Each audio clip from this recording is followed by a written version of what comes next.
What's going on, fellas? I've got a 2006 Chevy Cobalt, and I'm going to use this car to point out to you the location of the fuel pump fuse and the fuel pump relay. They're both behind this cover here. Now, before we get into that, like a real common question I get is, how do I know if my fuel pump is working or not?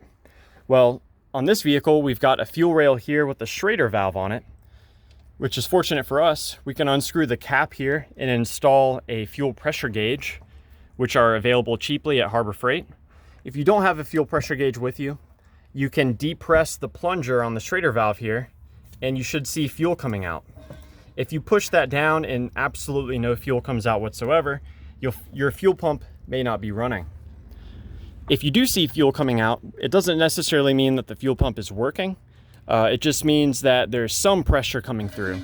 The fuel pump could be providing some pressure, but not enough for the engine to run. But moving on to the electronic parts of it, we've got a fuel pump relay here.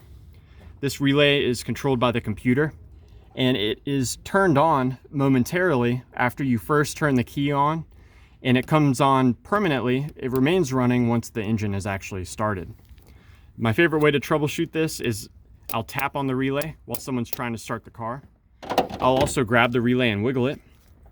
Sometimes relays can get stuck, and by tapping on the relay or wiggling the relay, you can get it to unstick. Further troubleshooting beyond that, we'll pull the relay out, and we can swap in this AC relay.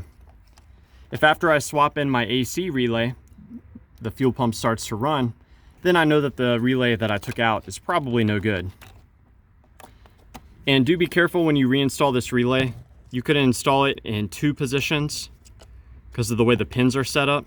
It has to be all the way down like that. So it installs on the lower 4 pins, not the upper.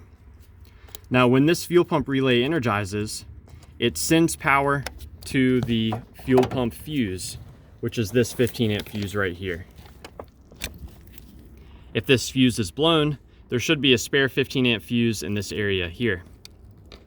Now, what's cool about this is we can check to see if this fuel pump relay is engaging by probing the exposed metal here on the fuse.